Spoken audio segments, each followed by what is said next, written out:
এবার আমি তোমাদের যেটা করাবো সেটা হচ্ছে প্রেজেন্ট কন্টিনিউয়াস টেন্স। ঠিক আছে, প্রেজেন্ট ইনডিফিনাইট শিখে গেছো এর আগে। প্রেজেন্ট কন্টিনিউয়াস কাকে বলে?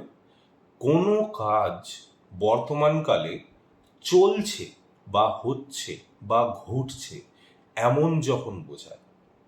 ধরো আমি বললাম যে আমি ল্যাপটপে টাইপ করছি, বা আমি ধরো বললাম যে সে মাঠে ফুটবল খেলছে, বা আমি বললাম মা রান্না করছে।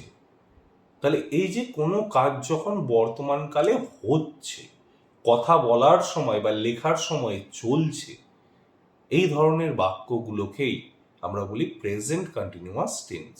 আমরা আমাদের প্রতিদিনের দৈনন্দিন জীবনে বা প্রত্যেকটা মানুষ তাদের দৈনন্দিন জীবনে আমরা সব সময় বিভিন্ন ধরনের টেন্স মিশিয়েই কথা বলি।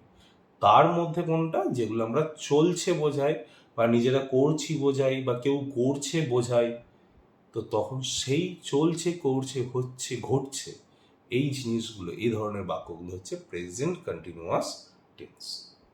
হ্যাঁবাচক বাক্য তৈরি করার নিয়ম কি প্রেজেন্ট কন্টিনিউয়াসের? এই যে বাংলায় এতগুলো কথা বললাম, মা রান্না করছে, আমি ল্যাপটপে টাইপ করছি, এগুলো ইংলিশে কি করে লিখতে হয়? প্রথমে সাবজেক্ট লিখতে হয়, তারপরে ইজ বা অ্যাম বা আর লিখতে হয়। এই ইজ বা অ্যাম বা আর এটা বোঝায় যে বাক্যটা বর্তমানকালে আছে, মানে প্রেজেন্ট টেন্সে আছে। তারপর ভার্বের 1 নম্বর ফর্মের সঙ্গে আইএনজি লিখতে হয়। যে ভার্বের 1 নম্বর ফর্মের সঙ্গে আইএনজি, এটা বোঝায় যে বাক্যটা কন্টিনিউয়াসে আছে।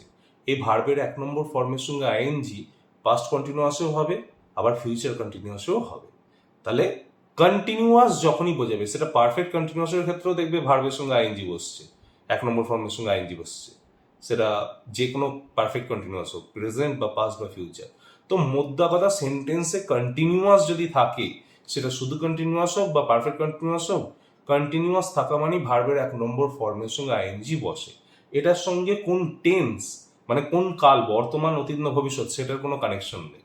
সেটা বর্তমান অতীত না ভবিষ্যৎ, সেটা ওর আগে যেটা থাকে সেটা বোঝাতে হেল্প করে।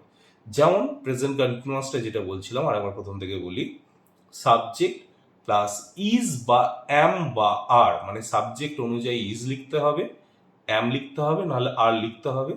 তারপর ভার্বের 1 নম্বর ফর্মের সঙ্গে আইএনজি লিখতে হবে, তারপর অবজেক্ট লিখতে হবে। ধর আমি বললাম যে আমি ফুটবল খেলছি, তাহলে আমি হচ্ছে আই। এবার আমাকে ইজ না হলে অ্যাম না হলে আর নিজে থেকে লিখতে হবে। আইয়ের সঙ্গে হবে অ্যাম। খেলছি, তাহলে play plus I N G, playing, I am playing football. বোঝা গেল আমি ফুটবল খেলছি, আই অ্যাম প্লেইং ফুটবল। আশা করি বুঝতে কোনো অসুবিধা নেই। যদি কোনো সমস্যা থাকে কমেন্টে লিখতে পারো, আমি সেখানে তোমাদেরকে বিস্তারিতভাবে বুঝিয়ে দেবো।